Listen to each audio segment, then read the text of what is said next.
जय श्री राधे कृष्णा। आप सभी का हमारे YouTube चैनल पर बहुत बहुत स्वागत है। आइए आज सुनते हैं संकष्टी चतुर्थी व्रत की कथा। अगर आप हमारे चैनल पे नए हैं तो हमारे चैनल को सब्सक्राइब जरूर करें, बेल आइकन दबाना ना भूलें। अगर आपको हमारा सनातन धर्म से जुड़ी हुई हमारा वीडियो आपको अच्छा लगता है तो शेयर जरूर करें। तो बोलिए भगवान गणेश की जय। एक बार पार्वती जी ने पूछा, हे वत्स, आषाढ़ कृष्ण चतुर्थी को बहुत ही शुभदायिनी कहा गया है, आप उसका विधान बतलाइए। इस मास के गणेश जी पूजा किस प्रकार करनी चाहिए, साथ ही इस महीने में उनका क्या नाम रखा गया है। इस पर गणेश जी बोले, हे माता, पूर्वकाल में यही प्रश्न युधिष्ठिर ने भी किया था और उन्हें जो भगवान कृष्ण ने उत्तर दिया था मैं उसको बताता हूँ, आप सुनिए। श्रीकृष्ण ने कहा, हे राजन, गणेश जी की प्रतिकारक विघ्ननाशक पुराण इतिहास में वर्णित कथा को कह रहा हूँ, आप सुनिए। हे कुंती पुत्र, आषाढ़ कृष्ण चतुर्थी के गणेश जी का नाम लंबोदर है। एक बार द्वापर युग में महिष्मती नगरी का महिजित नामक राजा था। वह बड़ा ही पुण्यशील और प्रतापी राजा था। वह अपनी प्रजा का पालन अपने पुत्र की तरह करता था, लेकिन संतान विहीन होने के कारण उसे राजमहल का वैभव अच्छा नहीं लगता था। वेदों में निसंतान का जीवन व्यर्थ माना गया है। यदि संतान विहीन व्यक्ति अपने पितरों को जलदान देता है तो उसके पितृगण उस जल को गर्म जल के रूप में ग्रहण करते हैं। इसी ऊहापोह में राजा का बहुत समय व्यतीत हो गया। उन्होंने पुत्र प्राप्ति के लिए बहुत से दान यज्ञ आदि कार्य किए, फिर भी राजा को पुत्र की प्राप्ति नहीं हो पाई। उनकी जवानी बीत गई और बुढ़ापा आ गया, लेकिन वंश की वृद्धि भी नहीं होती है। राजा ने विद्वान ब्राह्मणों और प्रजाजनों संदर्भ में परामर्श किया। राजा ने कहा कि हे ब्राह्मणों तथा प्रजाजनों, हम तो संतानहीन हो गए, अब मेरी क्या गति होगी। मैंने जीवन में तो किंचित भी पाप कर्म नहीं किया। मैंने कभी अत्याचार द्वारा धन संग्रह नहीं किया। मैंने तो सदैव प्रजा का पुत्रवत पालन किया तथा धर्माचरण द्वारा ही पृथ्वी शासन किया। मैंने चोर डाकुओं को सजा दी, गौ ब्राह्मणों का हित चिंतन करते हुए शिष्ट पुरुषों का आदर सत्कार किया। फिर भी मुझे अब तक पुत्र न होने का क्या कारण है। विद्वान ब्राह्मणों ने कहा कि हे महाराज, हम लोग वैसा ही प्रयत्न करेंगे जिससे आपके वंश की वृद्धि हो। इस प्रकार कहकर सब लोग युक्ति सोचने लगे। सारी प्रजा राजा के मनोरथ की सिद्धि के लिए ब्राह्मणों के साथ वन में चली गई। वन में उन लोगों की मुलाकात एक श्रेष्ठ मुनि से हुई। वे मुनिराज निराहार रहकर तपस्या में लीन थे।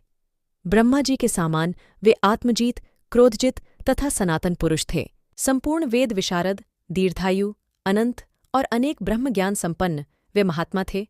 उनका निर्मल नाम लोमश ऋषि था।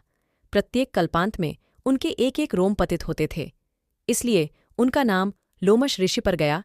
ऐसे त्रिकालदर्शी महर्षि लोमेश के उन लोगों ने दर्शन किए। सब लोग उन तेजस्वी मुनि के पास गए। सभी लोग उनके समक्ष खड़े हो गए। मुनि के दर्शन से सभी लोग प्रसन्न होकर कहने लगे कि हम लोगों को सौभाग्य से ही ऐसे मुनि के दर्शन हुए। इनके उपदेश से हम सभी का मंगल होगा।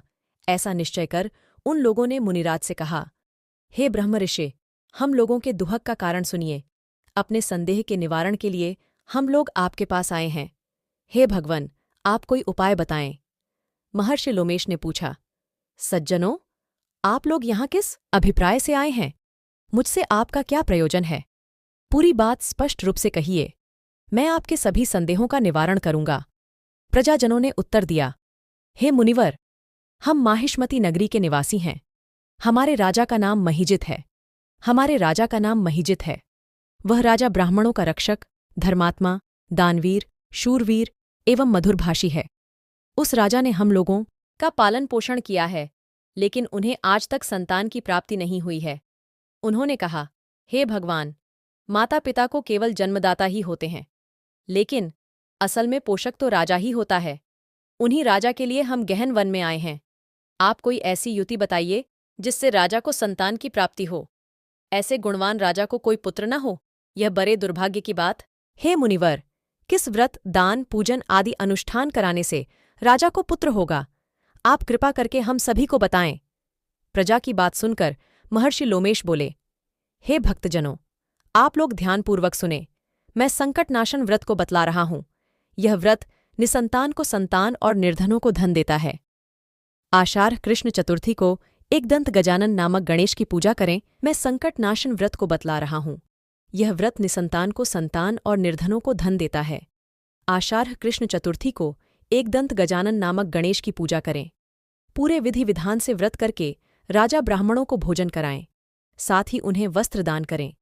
गणेश जी की कृपा से उन्हें अवश्य ही पुत्र की प्राप्ति होगी। महर्षि लोमश की यह बात सुनकर सभी लोग करबद्ध होकर उठ खड़े हुए। सभी ने आकर यह बात राजा से बताई।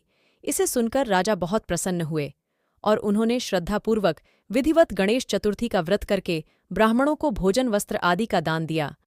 रानी सुदक्षिणा को गणेश जी कृपा से सुंदर और सुलक्षण पुत्र प्राप्त हुआ। श्री कृष्ण जी कहते हैं कि हे राजन, इस व्रत का ऐसा ही प्रभाव है। जो व्यक्ति इस व्रत को श्रद्धापूर्वक करेंगे वे समस्त सांसारिक सुख के अधिकारी होंगे। श्री कृष्ण जी ने कहा कि हे महाराज, आप भी इस व्रत को विधिपूर्वक कीजिए। श्री गणेश जी की कृपा से आपकी सभी मनोकामनाएं पूरी होंगी। साथ ही साथ आपके शत्रुओं का भी नाश होगा। तो आपको यह कथा कैसी लगी कमेंट करके जरूर बताएं। तो बोलिए गणपति महाराज की जय।